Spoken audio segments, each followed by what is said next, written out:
Bom dia, nono ano. Chegamos aí à Guerra Fria nas áreas de influência. E aí nós temos aí um antecedente muito importante chamado imperialismo, né? O que foi imperialismo? Foi ali a dominação dos países da Europa, juntamente com Estados Unidos e Japão, tentando ali ocupar os continentes asiático, a Oceania e o continente africano. Então, podemos definir como política imperialista ou imperialismo a condutas de dominação econômica, política, social e cultural praticadas por países da Europa, Estados Unidos e Japão ao longo dos séculos XIX e XX. Observe que o século XIX está aqui, tem o nomezinho do Japão aqui, e isso vai gerar um conflito, né, ali na região, né, no país onde é Cuba e também na China. Nós vamos abordar esse tema como Revolução Chinesa e Revolução Cubana. Para tanto, nós precisamos prestar atenção nos seguintes tópicos. Primeiro, Revolução Chinesa. Nós temos a figura de Mao Tse-tung, que vai ser um líder, né, que vai dominar ali, né, fazer parte dessa Revolução Chinesa, porém, antes ele vai se aproximar desse interesse aí para que haja a Revolução, se aliando ao Partido Comunista Chinês, também chamado aqui de PCC.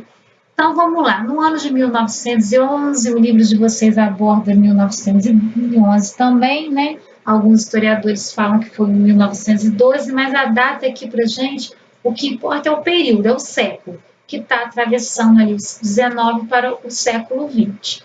Então, o período que está acontecendo isso foi exatamente em 1911, século 20, a China estava vivendo sob o regime republicano. Lá na década de 1920, surgiu no país o Partido Comunista da China, tá? Então, nós vamos ter aqui algumas informações que eu vou explicar para vocês daqui a pouquinho.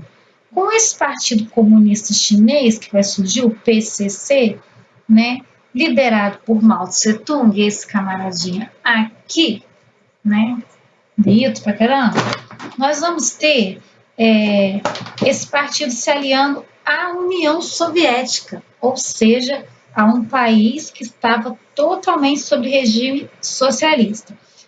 Então, eles buscavam ampliar sua área de influência, como tinham interesses que prejudicavam os grupos mais conservadores na China, como os membros do partido Kuomintang, que é esse partido aqui. Se escreve Kuomintang, mas se pronuncia Kuomintang, tá? Esse partido aqui, ele era liderado pela burguesia, então os ricos, os grandes proletários, o pessoal com grana, era quem dominava esse partido aqui. O Partido Comunista Chinês já era um partido mais simples, por parte mais do proletário e intelectuais, tá bom? O Partido Comunista foi bastante perseguido, no caso, o PCC, né? Lá no ano de 1934, os comunistas deram início à chamada Longa Marcha. Tá ela aqui para vocês, ó. Longa Marcha, né?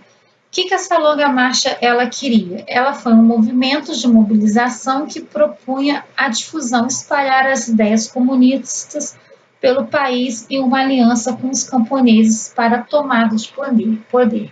Então, a Longa Marcha ela vai ter apoio do PCC, viu? Do Partido Comunista Chinês, não do Kuomintang. A burguesia não quer apoiar essa Longa Marcha que vai ser feita por trabalhadores camponeses.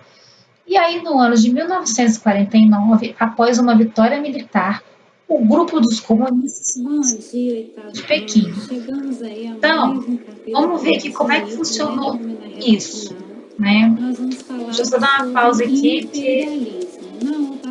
Prontinho, vamos lá. dando prosseguimento, erros ao vivo acontecem. Vamos lá, ao vivo e gravado também. Então, o partido aqui do Kuomintang estava, né, nessa situação aqui, eles vão se aliar ao PCC para derrotar o Japão. Mas vamos tentar entender antes o que estava acontecendo. Lá em 1949, né, teve uma vitória militar e o grupo dos comunistas conquistou a cidade de Pequim. E aí foi colocado, então, o regime socialista chinês liderado por Mao Tse-tung. Vamos olhar para a carinha dele de novo, tá bom? No ano de 1966, então aqui nós temos uma república, tá? Nesse período aqui. Não é ainda, digamos, uma ditadura comunista, é uma república, tá bom? No ano de 66, com o objetivo de evitar o enfraquecimento do socialismo no país, Mao Tse-tung deu início à Revolução Cultural. Então, a Revolução Chinesa ela é uma revolução cultural, tá bom? Que apresentava novos modos de organização na sociedade chinesa e buscava reafirmar os valores socialistas. Se vocês forem na página do livro de vocês, 286, vocês vão ver um operário chinês dirigindo uma máquina, né, tipo um trator, com a carteira de trabalho assim na mão, né, levantada bem alto, né? Nessa situação aqui, os costumes tradicionais, por exemplo, deveriam ser substituídos pelos valores do proletário. O proletário é do trabalhador. A sociedade igualitária deveria ser construída por meio da coletividade, não do indivíduo. Então, ela vai contra o capitalismo, tá bom? E também havia as propostas de eliminar a burocratização do Estado, de evitar a restauração do capitalismo, como eu falei, e de desenvolver as artes tecnológicas. Vamos entender o que estava acontecendo aqui. Período republicano. A China foi uma república, né? E aí ela vai passar por algumas etapas de grandes convulsões quer dizer, agitação política e social, marcada pela independência virtual de amplas zonas da China, sob o controle dos chamados senhores da guerra. A China republicana ela tem dois partidos, o Kuomintang, burguês, e o PCC, Partido Comunista Chinês, aqui que deu início no seu século XX, começou esses dois partidos aqui. Isso aqui foi muito importante, porque esses dois partidos que eram rivais, aqui eles vão se aliar. Por quê? Lá no finalzinho da Segunda Guerra, quando eles jogam as bombas, os americanos jogam as bombas em Hiroshima e Nagasaki, o partido, né, Kuomintang mais o Partido Comunista Chinês, eles vão se aliar, por isso esse mais aqui, para ficar contra o Japão. Deixa eu botar uma cor aqui mais nítida para vocês. Contra o Japão. Por que eles queriam derrubar o Japão, né? Porque o Japão estava tomando conta de algumas áreas ali, né, e tentando dominar parte da China. O Japão perde e o Partido Comunista foi se alimentando, ficando forte, crescendo e elimina o Kuomintang, ou seja, não preciso mais do seu apoio porque agora eu sou forte. Então, elimina o Partido dos Burgueses. Então, em 1949, o Partido Comunista Chinês toma o poder. E aí, em 66, começa o processo da Revolução Chinesa. Nós vamos ter aí a longa marcha, essa marcha vai durar, né, uma caminhada com muitas pessoas que morreram, outros ficaram pelo caminho, foi organizada por camponeses, como eu já falei, e haviam transformado na principal base de apoio dos comunistas. Apenas 9.000 chegaram ao destino final, a província de Shanxi, né, onde se ergueu o quartel-general das tropas comunistas. Por isso que hoje em dia nós tratamos como uma ditadura comunista, porque é movida também e tem o apoio das forças armadas, do exército. Então, isso aqui foi a Revolução Chinesa, né, dentro do que vocês estão aprendendo.